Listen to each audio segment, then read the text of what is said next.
नमस्कार मित्रांनो, आज आपण बघणार आहोत एक्सेल शीटमध्ये पायवोट टेबल यूज करून ग्राफ कसा इन्सर्ट करायचा. ओके.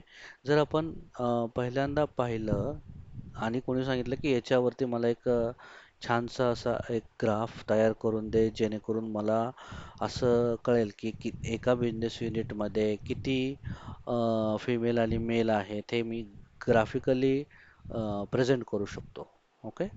तर आपण असं या एक्सेल शीटमध्ये डायरेक्टली करू शकत नाही. ओके. याच्याकरता आपल्याला त्याचं पायवोट टेबलमध्ये कन्वर्ट करणं गरजेचं आहे, जेणेकरून आपला डेटा युजफुल होईल आणि त्याचं ॲनालिसिस एकदम क्लिअर होईल विदाउट अन एरर. आपण कसं करूया हे जरा बघू. ठीक आहे. तुम्ही हे पूर्ण टेबल सिलेक्ट करू शकता. ठीक आहे. आणि इथं इन्सर्ट आणि पायवोट टेबल जसं की लास्ट टाइम मी केलेलं बिझनेस युनिट वरती क्लिक केलेलं. त्यानंतर तुमचा जेंडर. ओके, जेंडरला मी कॉलम मध्ये घेतलंय आणि जे एम्प्लॉय आहे त्याचा काउंट मी इथे दाखवलाय. ठीक आहे.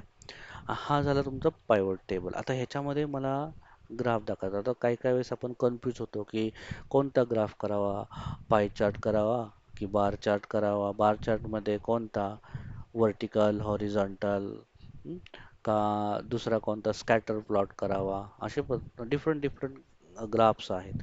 ठीक आहे. तर ज्यावेळेस आपण असं कन्फ्यूज होतो त्यावेळेस सिस्टीम आपल्याला एक ऑटोमॅटिक ऑप्शन दाखवते, किंवा जेव्हा आपण पायवोट टेबल इन्सर्ट करतो तेव्हा आपल्याला सिस्टीम ऑप्शन देते. जसं की सपोज तुम्ही आता कुठेही पायवोट टेबलच्या आतमध्ये क्लिक करा आणि इन्सर्टमध्ये जावा. इन्सर्टमध्ये गेल्यानंतर रिकमेंडेड चार्ट तुम्हाला रिकमेंड करते ही चार्ट. ओके, कोणता टाकायचा. तर इथे या सिस्टीमने तुम्हाला हा चार्ट रिकमेंड केलाय. ठीक आहे. इथे क्लिक करा आणि ओके म्हणा. ठीक आहे. हा चार्ट रेडी आहे. तुम्ही हा कॉपी अँड पेस्ट करून स्लाइडमध्ये टाकू शकता. मग इथे ब्लँक आलाय. तुम्ही इथे असा हा ब्लँकला अनचेक केला की जाऊ शकतो. ठीक आहे.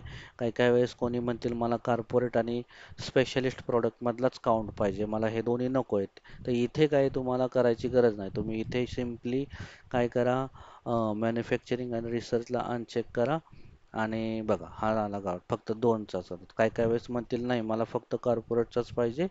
ठीक आहे. मग हा कॉर्पोरेटचा तुम्ही घेऊ शकता. ठीक आहे.